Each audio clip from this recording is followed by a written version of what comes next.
up and where they started. Isn't he an anti-vaxxer? I believe An anti-vaxxer? I believe so, yeah. I will always measure what category I can be most useful. Let me go through Do you this think he part of could my get time elected life. in Texas being anti-gun? Religion in this country even seems weaponized at times. As a man of deep faith, which you obviously are, does that frustrate you at all? Watch what happens when Christian actors get attacked for their faith, live, on air, in front of massive studio audiences, on controversial show, The View, and pay special attention to the facial expressions and body language of all parties involved. And I think that'll uncover truly who's in the right and who's in the wrong in these heated exchanges. Let me know in the comments below what you think. First up, we have Matthew McConaughey, a generational Oscar award-winning actor who needs no introduction. But did you know he's a man of deep, deep faith? We cover him in other videos on this channel, so please subscribe and check those out. But he actually went on The View recently to talk politics and his potential aspirations to political office. Take special note of how host Joy Behar interrupts him and asks him a pointed question out of the blue, then notice how Matthew responds. Let's listen in. I saw you, not in person, but on TV, was at the men's final at the U.S. Open. Yes. You were in Djokovic's box. Yes. Oh. And you were the first hug he gave when he came up. Yeah. Do you guys go way back? What's the connection there? Look at that. He's first friends with my wife. Oh! Camilla right there. Look at her. Yeah, look how happy she is. Oh. And then I got to know him through her. We've had a couple dinners along the way, and I'm a big fan. Yes. I mean, what a surgeon and a warrior. Yeah. And the resilience of what he's done, it's amazing. So anyway, yeah, I was happy to be in his box. Got to sit behind his parents, which was really awesome to see them when he brings them up and where they started. Isn't he an anti-vaxxer? I believe An anti-vaxxer? I believe so, yeah. Just saying. Way to bring it down, Joy. I'm just kidding. 2021, you consider to run for governor of the state of Texas. Do you think political office is in your future? Can you see that? If it's where I would deem myself to be most useful, Yeah. yes. Do you think you could get elected in Texas being anti-gun? Do I think I could get elected in Texas being anti-gun? One thing about if me in politics is to give you a direct statement right there is me playing a game that I'm not interested in playing. Okay. To give you a direct statement right there. Next up, we have the actor who plays Jesus Christ himself in massively successful TV series, The Chosen, Jonathan Roumie himself, who's been on The View not just once, but twice, and was actually brutally challenged on, you'll never believe this, both occasions, by Joy Behar, no less. But worry not, because the way Jonathan navigated those heated moments truly is a sight to behold and lesson for all of us. I want you to pay special attention to the contrast between Jonathan and Joy Behar, or just between Jonathan and the hosts in general, and really just the level of interruptions. Let me know in the comments if you agree that these moments are as intense as I see them as, or if perhaps I'm just being dramatic. Let's tune in. Hi, how are you? Hi, guys. Wow. I feel like I should bless myself. I feel like doing this. I've got some water here. He's got I some can help water. the water if you want. I got some water right here. We were just saying, at least you're not a blonde, blue-eyed Jesus, finally. Yeah.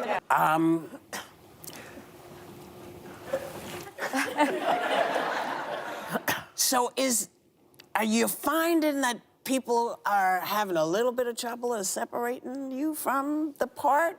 Joy just did. I already did.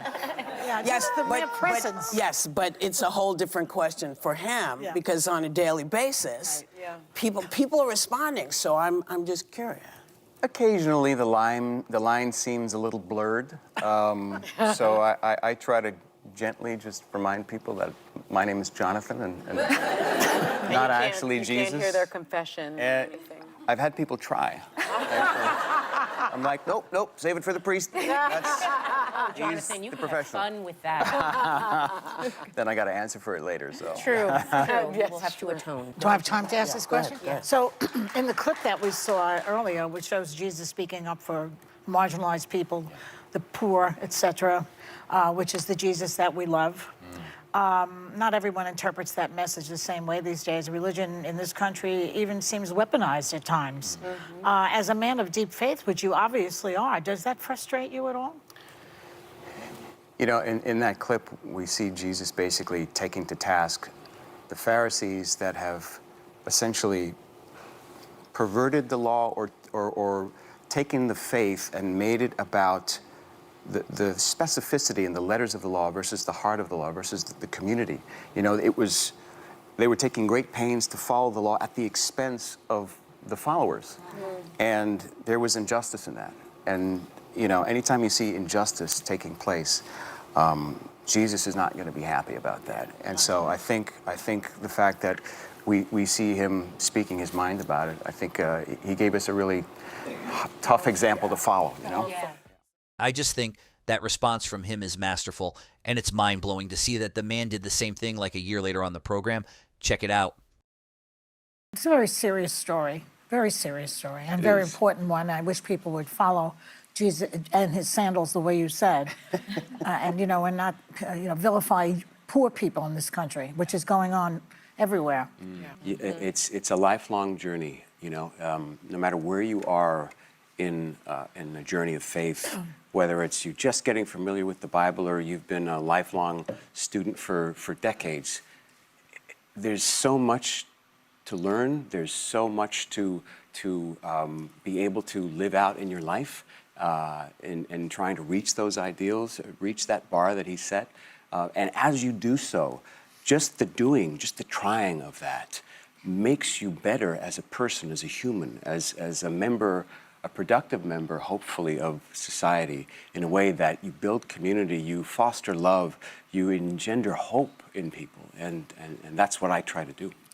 I have one more clip to show you in full context of Joy Behar again yapping away and saying perhaps the most offensive thing about faith I've ever seen on TV. And after that, that's all I have for you today. But I think those instances show absolute masterclasses in dealing with anti-religious confrontation in perhaps the most intense scenarios and situations you can imagine, in front of hundreds of people in person and then hundreds of thousands on TV. But those are just my thoughts.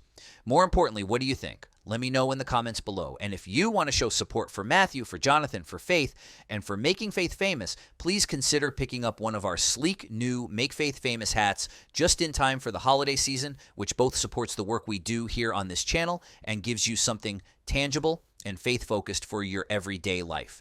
After all, there's definitely a war on faith that's far more than left-right political issues, and here's our last clip as proof. Check it out, and God bless. I think we're in a dangerous situation. Look, I'm Catholic, I'm a faithful person, but I don't know that I want my vice president, you know, speaking in tongues and having Jesus speak like to I him. said before. I don't know if I want It's that. one thing to talk to Jesus. It's another thing when Jesus talks to you. Exactly. Okay, well, that's different. That's different. That's called mental illness, if I'm not correct. But I think- Hearing voices. We are Christ's body. That's who we are. We must never forget this. Only as we accept our part of that body does our part mean anything.